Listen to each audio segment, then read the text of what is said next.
Hello, my name is Bill Newman, and I am with NPRS, that is Syndicate. Today I wanted to talk to you about taxes and how we all suffer from the tax man. That is to say that if tax money is taken out of my wallet and gets stuck in the government hand into my bowl and taking out those sweet bills, that means that I have less money for food. And you know what happens to all the bill when there ain't no bills in my wallet to buy me food? Well, I would starve. And I would like to think, maybe not like is the correct word, but I tend to think that other people would face the same fate. So, what I'm gonna need is the taxman to take his grubby hands out of my bill vault. Now that is Bill Newman with NPRS Syndicate. Send me your hate mail because I know you feds are watching.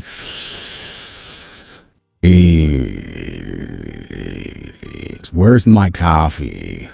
Where's my cigarette? Where is my legal statement? Janet? Damn it. Hello everybody, my name is Ian Kirkpatrick. I'm an author, robot, and loin streamer, and you may have guessed it. Maybe you didn't. Maybe the facade was so obvious, the mustache was so good. But I gotta be honest with you. That introduction was a lie. But it's got something in common with what today's video is, and that is, it is lmiay time. That is the stories that you guys send in response to the monthly prompt here on the channel, and we're going to read them. Now, the intro had to do with that, because these are all stories that spawned out of a lie. So, we're gonna see what y'all came up with, but before we get started, number one, if you enjoy what I do on this channel, please remember to like, share, and subscribe for more.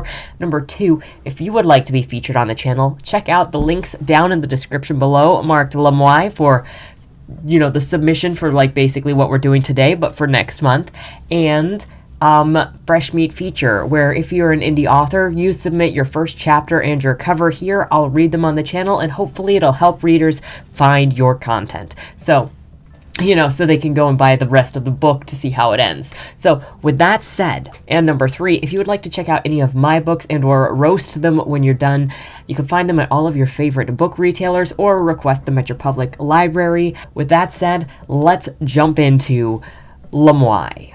The first author up is Allison Miller. All the curves of a number 2 pencil. Tessa groaned as the inspector shoved her up and through a tiny hole in the floor. Sorry, this space won't accommodate Marla's hips, the inspector called from below. He could have at least been a gentleman. Handling her like she was a bag of sticks wasn't very nice. The only reason this was happening was because Marla lied about getting an inspection done on this house. What she wouldn't give to be anywhere but here now. She felt around for a light, flicking it on. What do you see? The inspector asked. Leaning over the trap door, she said, I'm on the other side. Have Marla show you how to open the door. Advancing to the darkened space before her, Tessa snaked her arm around, finding old appliances nearly tumbling over an open oven door. Tessa stifled a scream and clenched her legs together. The radiating pain of smacking her shin into something made her nearly pee her pants. Eyes adjusted to the darkness, she carefully stepped around the room and flicked the light on too. The lighting in this house hadn't been updated since the 50s. An old green Frigidaire spewed out leaves and shelves on the floor. Tessa attempted to close the oven door, only yanking it off as she did so. Placing it on the range, she advanced to the trap door, looked down, and found them gone. Oh, if only she hadn't wasted her last break playing some battery-sucking game on her phone. She'd at least have a flashlight in here. As her toes crossed the threshold of the room ahead of her, fear rooted Tessa in her spot, anxiety building up inside of her. Lack of breath brought her to her knees. Her trick of pressing her face to something cold to ease the nerves didn't work. This place was warm all over, feeling alive and dangerous, like electricity. Crawling like a trapped rat, she advanced into the darkness, looking for a cold surface. surface. Once inside the bathroom, she laid her face down on the impossibly clean floor and her breathing returned to normal. Pins and needles racked her body and she pulled her knees into herself, clamping her hands around her head. She can't lie this time. She's not okay. Even as she attempted to utter the words, the breath left her again. Giving in to the tears, she pulled at her hair, unable to worry how stupid it would look when she was found. If you're ever found. It was like a thought in her voice, but not in her head. As calm as she'll ever be, she rose to her feet, slowly advancing to the door, finding a switch, turning it upward. The bathroom was small, barely any cupboard space, no linen closet and toilet merely inches from the sink. A small tub she'd have to bend to fit in encompassed the far wall. The entire bathroom was a shade of what could only be described as hot Cheetos. As Tessa walked to the door, ready to be out of the room, a thing slid down from the ceiling. It was as tall as her, with white skin, but not like a Caucasian person would be. It looked like paint or dye. Her hand fell to her chest, and Tessa eyed the monster before her, looking into its eyes. If they could even be called that, two black, empty shapes stared back at her. It had regular arms, but its other extremities were too far down its body. He had a fish fin instead of feet, and 4 arms above the fin. There were no features on him, only smooth white skin like whale blubber. His mouth opened, looking as if his lips were carved into his face, dripping like melting wax. His teeth were the only thing with any character. Half expecting them to be razor sharp, Tessa was surprised to see regular human teeth only appearing to be like someone's who had chewed too much tobacco. A lance came from the open compartment in his chest and penetrated her. It opened up, not hurting but pinching like a pelvic exam. "That's not yours," he said, his voice sounding unctuous and wet. A clamp from within the thing in her chest cavity snatched her heart from her. She could have fallen on the ground. She should have died, or at least felt more pain. All it felt like was when she picked a scab and no blood came out. The heart left her, sliding down the tiny needles like prey through a snake. It entered the compartment, sliding up to his mouth so that he could chew on it open-mouthed. Disgust overwhelmed Tessa, and she attempted to pull away, finding that he had her. His hands had her arms at the shoulders, his fingers wrapping down and around the length of her slender arms. A different heart slid out of the compartment and into Tessa's chest, twisting painfully into place. He backed up and severed the connection. Her new heart was in place. Only seconds before, her arms were flung out to the side and locked in place. Her mouth opened, and something unseen was shoved down deep into her throat, moving around in its unnatural way, tasting like engine oil and having what felt like knobby deposits that seemed to bite and brand her insides. Once it was gone, she bent over and puked on the floor. Her arms were restrained by something invisible. From within, 8 spots along her back burned like they'd been held to a hot stove. The monster was gone, and no matter how long she screamed, no one was coming to her rescue. Freed, but woozy, Tessa stood, vision blurred. She went for the exit, falling through endlessly. This feels like a creepypasta sort of thing.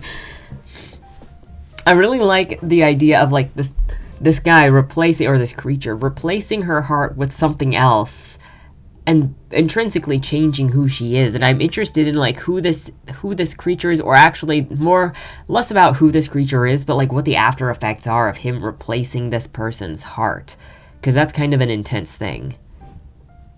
Very interesting. The next story is by Egao Chan. I would call a channel favorite, if I do say so myself. It's called Carrie. No, you promised, Jan cried as Joseph and his fellow officers interrupted the funeral procession, pulled him aside, and put him in handcuffs. "I told you, I'll come over when this is done. You promised." "Sorry, Jan, but you're a flight risk." Joseph shook his head as he pushed Jan toward a squad car parked on the side of the road. Light yellow paper coins danced in the sky with the night breeze under a full moon. The people in the procession were whispering to each other. The smell of burning incense and paper money filled the air, making a few of the officers cough.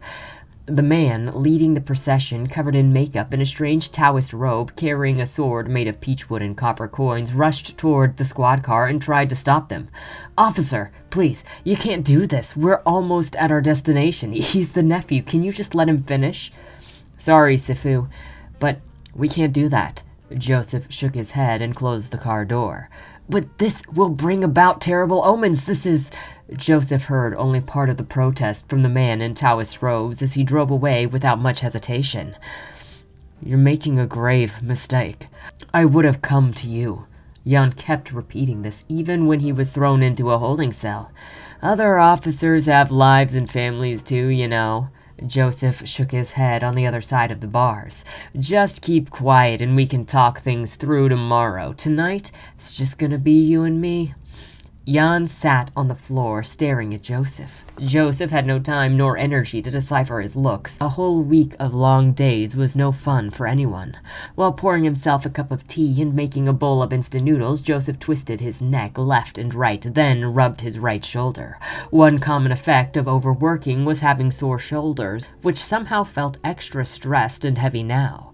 When he came back to his desk, he saw that Jan had curled up on the ground asleep, and around him were several red symbols written in some kind of red ink. He immediately came closer and noticed that Jan's left middle finger was bandaged up with a touch of red seeping through the cloth. "What the fuck? Wake up, you superstitious weirdo!" Joseph banged on the bars. "You're gonna have to clean those up." A chill breeze blew through the hall. Along came the chant of several children's voices in unison. 3 is square, 9 is round. The lost need to soon be found. 2 is high, 8 is low. Off to the bridge you will go. 4 children in red liturgical clothes carrying lanterns in their hands and with red dots painted on their cheeks chanted, danced, and hopped through the closed doors into the hallway. They then passed by Joseph's side and disappeared into the inner part of the station. Joseph's body froze while his eyes followed the trail of 4 children. Then he heard the footsteps of another 2 individuals from the closed door. He turned around. He turned again, hand on his gun holster. 2 men walked in through the closed doors just like children. One tall in a white robe and the white bullet-shaped tall hat. One short in a black robe and a black tall hat of the same shape and size. Both of them had their eyes fixated on Joseph. The tall one was smiling with his long tongue dangling before his chest. The short one's eyes were bulging with a frown on his face. "Shit!" Joseph immediately turned around and ran into the inner part of the station. There was a door to the back of the station. He needed to get out of here. Now. He made a turn in the hallway and almost banged into the windows. It hurt, but he kept going.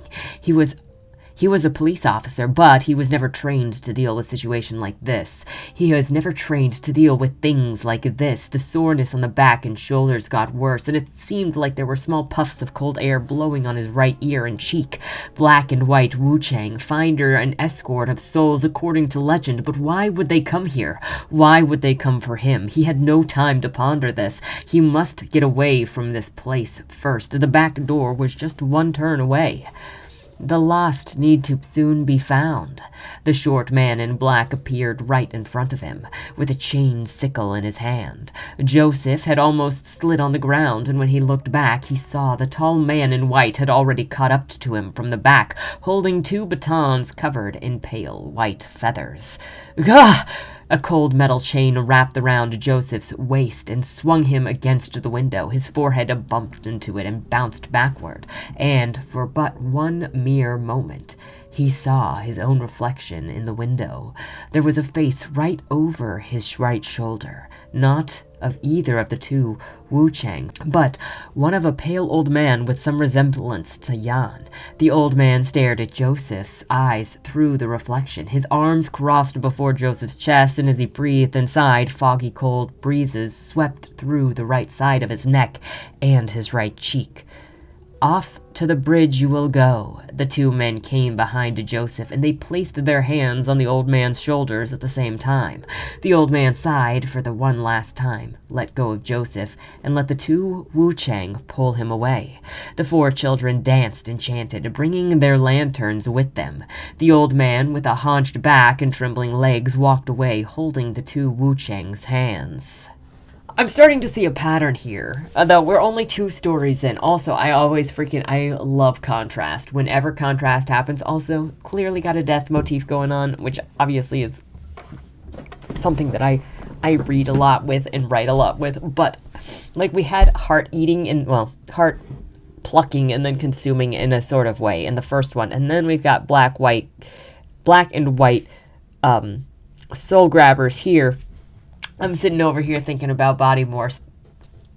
Doesn't mean anything. I'm just like, I'm seeing some motifs that are making me think of body morph this week.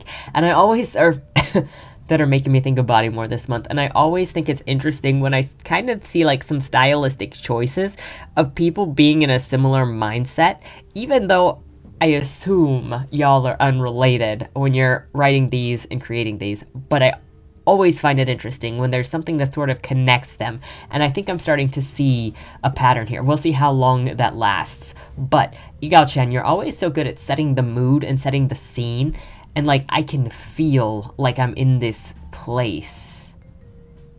I don't know.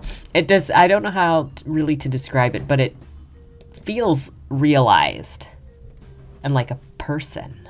The next story is by LogansGun. I've never found myself in the company of men whom I fully trusted. If he gives you a number, cut it in half. If he boasts about killing a man, he's either lying or he's crazy. Old Leroy here says that he's got himself a 12-point buck the other day. Martin, who spoke not a word all night, looks up from his beer and says, I got me a 24-point last Sunday. Martin's full of shit. And believe you me, I've been around long enough to tell the difference between a fib and a bald-faced lie. I've heard it all. Things most people could not believe, and oftentimes from the mouth of a fellow whose teeth look like Jim Hanson's fingernails. Jim Hanson owns the mechanical shop at the corner of Broadway and 7th. But a good story's a good story, and there's no doubt about that. Some of the best fibbers I know are Bobby Miller and Gerald Oswald, the 2 old boys playing pool over there Thursday nights. I tend to leave the telling of tall tales to them. It just ain't in my blood, you know? I did, however, tell a lie once, but I must admit I am much too cowardly to tell the tale in earnest, and I am in no ways looking to tarnish the character of whom this story concerns, nor do I wish to cause them any harm. Anyways, if I know that I have deceived those closest to me, friends, kin, or otherwise, am I to be trusted by those who take their seats at the table? Can I trust myself? When men congregate, for example, in this bar here, women are oftentimes the topic of conversation. A man will criticize every inch of her body as she crosses the room, paying special attention to her bosom. Such a mystery, what lies beneath her blouse, you know?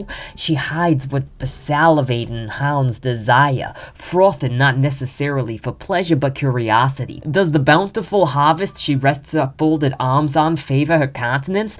May just as likely defy it.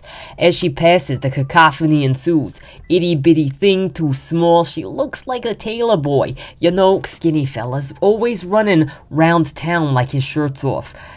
Of the more voluptuous gals, they'll say, much too big, don't need the extra storage when riding double. Please, forgive me. Indeed, I am merely a messenger. Now, I have no sons of my own, but if I had one lesson to teach them, it's that there is truth to every lie, and told time and time again eventually comes to be gospel. I'd also like for them to know that no matter how terribly small, droopy, saggy, unwieldy, off-kilter, or cockeyed a woman's breasts may be, no matter the man, when they're dangling, swaying, and undulating in his face, he'll tell her that they're the most beautiful things he ever did see. And for the past 35 years, I have told that to the woman I lie with. This has a great voice to it, Logan. Like, you can, the The character voice in this is so very clearly a dude that's a storyteller, is a bullshitter, hangs out with a bunch of other bullshitters, and this guy just seems like a lot of fun to listen to. Like, this story doesn't need to be any longer than it is. I think the whole punch is there, and all of the character is there, and it's just it's just fun. He has a very distinct manner of speaking. And I don't know, this was just a delight to read. The next story is by Fredrick Neri, the greatest, most creative, perfectionist, and most humble author of all time. Can we get a round of applause here on the channel for Fredrick Neri, the greatest, humblest author of all time, perfectionist, spotlighting on this channel. Thank you. Thank you, kind sir. For the story that he has submitted, it is called Diggin'. Corpse stench mixed with the delicious smell of rain as Lars thought about how heroic he was killing an orphan. A long story, don't fret, however, it is only 999 words. Lars looked to the board. Big words hurt his head, looking instead to his girlfriend, Chastity, who wouldn't hurt his head with her big glasses. Lars found her stingy, old-smelling hair to be attractive. He looked somewhat similar, though he had longer hair without the glasses. After class, they walked, listening to her talk about books where a poor kid becomes a chosen one in another dimension. They split up as he picked up his elementary sister, hair an undeveloped blonde, wearing the latest styles from Goodwill. She innocently went on about what seemed like the same books. "Would you go there?" she asked with a head tilted enough to snap her little neck. "No, Lucky, I wouldn't see you anymore. And also Chastity, she gave you the clover necklace, remember?" Also glowing, Lucky enthused that it's yellow like hair. After going home and giving her the mold-free side of the sandwich, they did their homework on a nasty carpeted floor, then gave her all the soft stuff that he could to make her the third best in the apartment, with his being last, second going to various pests. In a dream, he was spoken to by someone he knew as a spirit of who knows where. "She wants you to be the one you can be. Sigius'll make it so. Buy this shovel, it'll be good." Not having money, options, or moral flexibility, he decided to mow for some elders.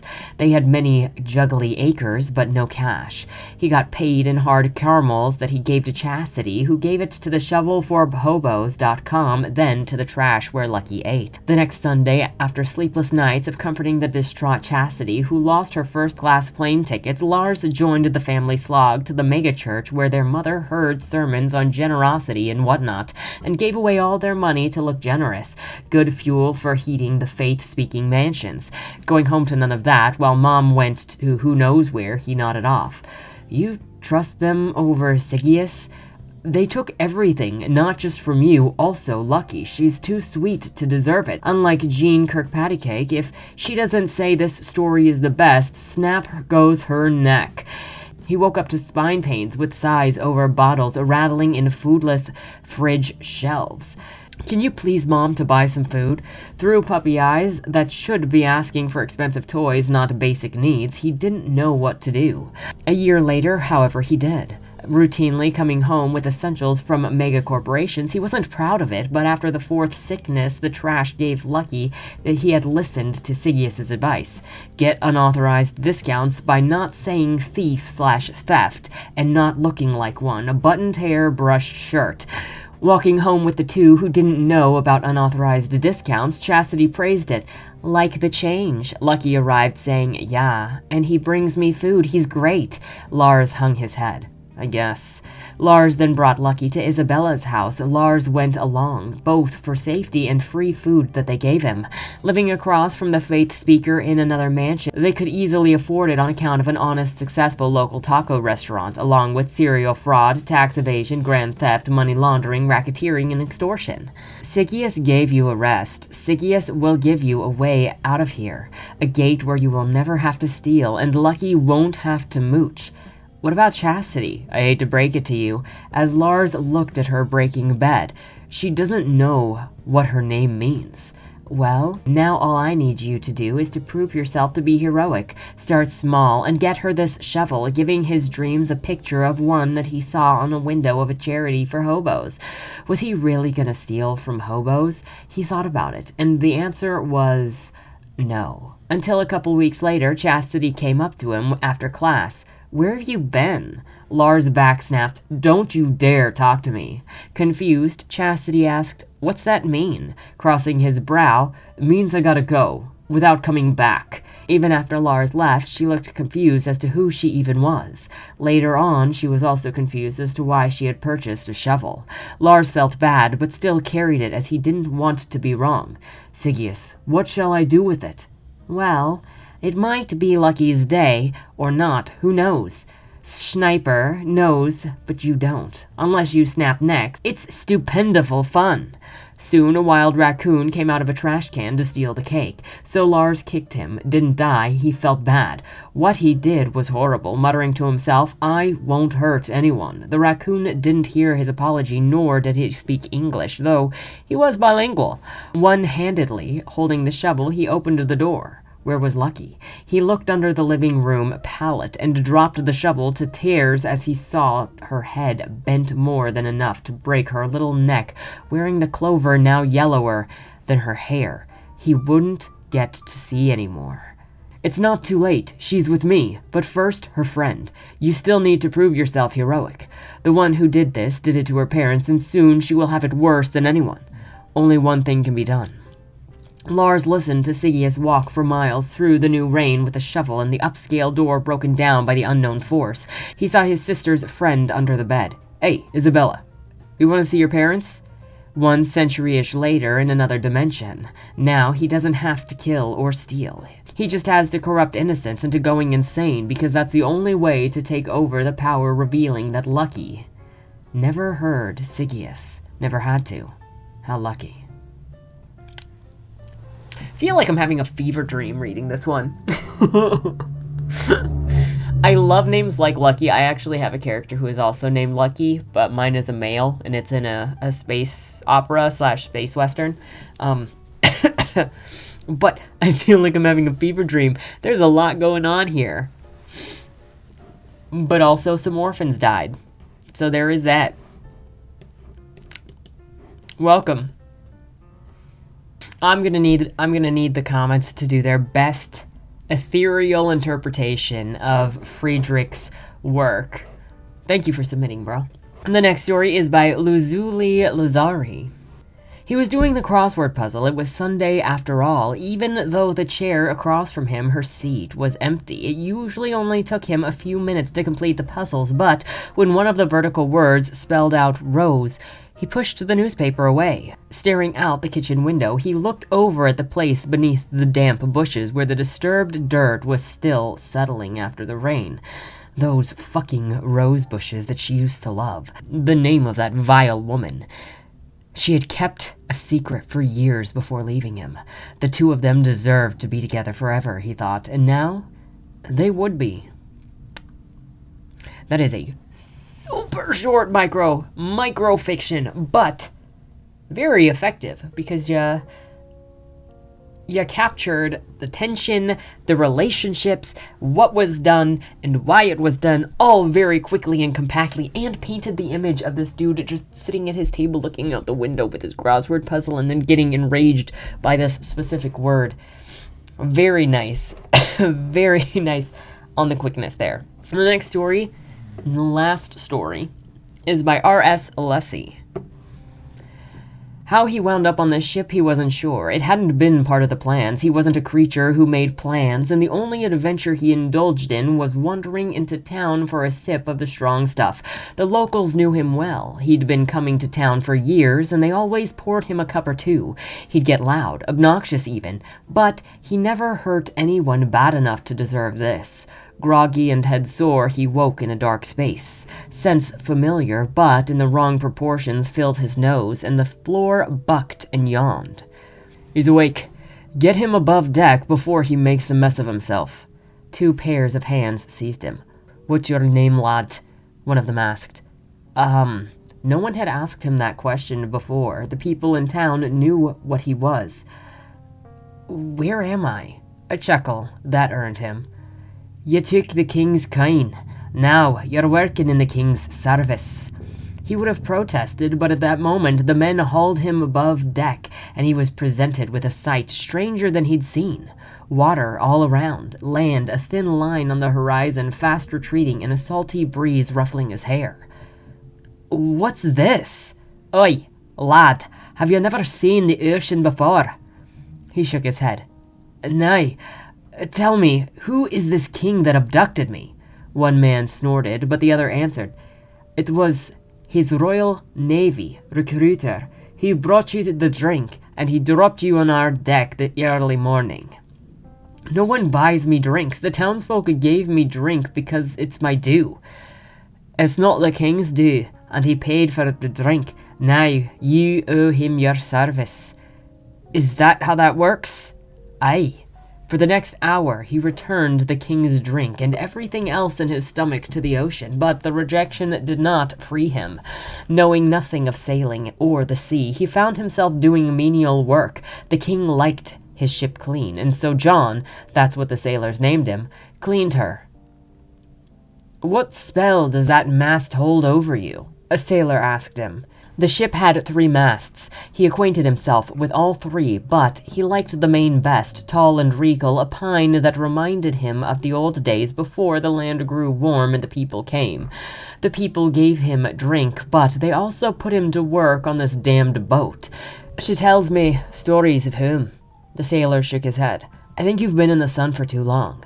John couldn't disagree. There was entirely too much sun out here. He missed his hills, a shaded crest from which he could see the land spreading away in all directions. He didn't know where he had come from, only that this ship was taking him away from everything that was familiar and good, and this place called the ocean wanted to kill him. The bucking never stopped. 8-foot swells that threw him into anything and everything and almost overboard. When he grew accustomed to the ever-present motion, a storm kicked up and he learned afresh what hell was. The experienced hands laughed at him and told him to drink his daily rum ration and to get used to it, but he would drink no more. The other sailors were happy to take his share, and with a smile he gave it. Now they owed him. "What is the purpose of this ship?" he asked a sailor. The men had names, but he didn't bother to learn them. "We maintain peace and order." "Over what?" he asked. "There's nothing out here. We're making for the West Indies. That's what the captain said. We'll get out orders there." "The West Indies? What is that?" "How are you so ignorant, John?" He shrugged. Rudeness did not deserve an answer. The sea grew calm and silent, an eeriness that struck even the experienced men as an ill omen. They repaired the rigging and caught fish and set him to heat pitch and paint the ship's interior. The choking fumes nearly killed him in the close space below, and he hated the work. But he was soon glad that he did it. A storm appeared on the horizon, a hurricane, the men called it, that solid line of clouds stretching in both directions, turning the sky dark gray and the ocean black. "Get below, John. You have no business up here." He obeyed without protest. From his swinging hammock he listened to the wind, a whistle that sharped to a howl, then grew into a roar. Waves drove into the ship, tossing her like a leaf on a wind, the sea trying to swallow the ship whole, and the wind to batter her into splinters. For one terrible moment, a crack like an explosion rattled the ship, and she rolled horribly onto her side. The end had come. This damned ship would take him to the bottom of the ocean. Slowly, inevitably, the good ship righted herself. Satisfied in its fury, the sea calmed itself by degrees, and he ventured above to see in what shape the hurricane had left them. The main mast was gone. Nothing but a stump remained on the noble pine that had carried them faithfully. A hole amidst rigging sawed short, where men cut lines to save them from sinking with the mast. It was the captain's orders that they make landfall on the island not too far distant to secure a new mast. Proclaiming his knowledge of trees, John volunteered to go ashore. In the palmetto thicket, he found a strong, straight pine. As payment, he told the captain he was taking leave of the ship. The shore party watched, mouths agape, while the captain sputtered and choked for a full minute. Not fully recovered, he nodded his approval, and John disappeared into the palmettos. "And that's how you came to America?" Xander asked. "Aye. Where are you from? England? Scotland?" John shrugged. "I dunno. Do you miss your home?" "More than anything." "Why didn't you try to find it?" "Never again will I set foot in a boat." "What about airplanes?" John shivered. even worse. I was not entirely sure. I saw John's name in there, so I was like, I'm going to be doing the John voice at some point. But I'm not entirely sure who all I'm with, because I also saw Xander's name at the end. So I'm like, are we doing an AU, or are we doing an origin story? Looks like we're doing an origin story. But then I also saw Palmettos, and I'm like, we having some people crash into Florida over here? Great, quickly setting up the storm and going through the storm. Oh my gosh. Sorry for the coughing. Going through the storm and destroying the ship and the tension. And also, John has been like a dude in control since he's been introduced. And so it's interesting to see him in a situation where he is not in control and where he is not the strongest person. And I hope to see more from them, because I do like to see stuff with Xander and John. Wow. Why was I struggling with John's name is the question. Okay, so there is one more bonus story. Normally, you only get one submission if you get into the video, but Egao Chan submitted a second one, and it's specifically in honor of Katie. And so, this is the bonus. This is the bonus story. It's called The Masked Malice. Lena walked down the chilly street, alone in a long coat with an earpiece. After looking and strolling for a while, she asked her team, frustrated. Still no signs. Guys, you copy? Copy, Lena. Her partner responded. We've got eyes on you and most of the streets. Just a tad more patience. This was her sergeant. We had a record of attacking both couples and women alone in these places. It should work this time. Lena continued walking. She almost reached the darkest and most narrow part of the streets. Though she had been trained and was actually armed, she still became worried. If the notorious attacker was to come out here, her team would have a hard time backing her up. Hopefully, she would not need lethal force because she had none right now. There was a shuffle in the bushes by the street. Twigs broke and leaves cracked. Under the dim streetlights, a slightly chubby shadow emerged. Lena immediately reached for her pepper spray and her taser. "Who's there?" An obviously intentionally low and ominous growl responded to her, and the shadow revealed its face as it came closer. A man in a full-body latex suit. Even his face was almost fully covered by the reflective latex mask with X's over the eye holes and an open zipper on his mouth hole. There was a zipper all over his bodysuit, as if they were just some kind of scars. "Stop! Stop right there!" Lena shouted. The notorious attacker took the bait, and now she just needed her team to get here and not let him get away. The Gimp Man walked toward her with his arms extended forward like a perverted zombie. Lena fired her taser. The wired darts landed on the left and right chest of the man, and the sound of electric sparks exploded in the quiet night. His movement was interrupted, but for a mere moment. It was the latex. "Back off!" Lena pulled out her pepper spray and sprayed the burning liquid all over the man's eyes and mouth holes almost at point-blank range. Then she took advantage of his unprotected legs and landed a forceful kick between them. The Gimp Man fell onto the ground, crying, yelling, and strangely laughing in pain as he rolled on the ground. His voice was so loud that Lena did not think her announcement of her being a cop registered with him. After a few seconds, the man, writhing in pain, turned and looked at Lena straight in the eyes. Even though his were swollen and full of tears, his hands lifted from his crotch area. A bulging object crawled out from between his legs and slowly grew thicker under the latex. "Please," the Gimp Man whispered, coughed, and heaved. "Again. None of them would do that to me. Again." What? Lena frowned, her hands still holding her badge, though she was not sure that the man could even see it at all. "Please, again." The Gimp Man flailed his arms and legs on the ground with visible enthusiasm, like he was trying to make a snow angel. "Again, please, again." So in case you didn't know, a little bit ago on the Discord, which there is a Discord somewhere, there was submitted, I think we even talked about it on stream actually. It might have been on the After Dark stream.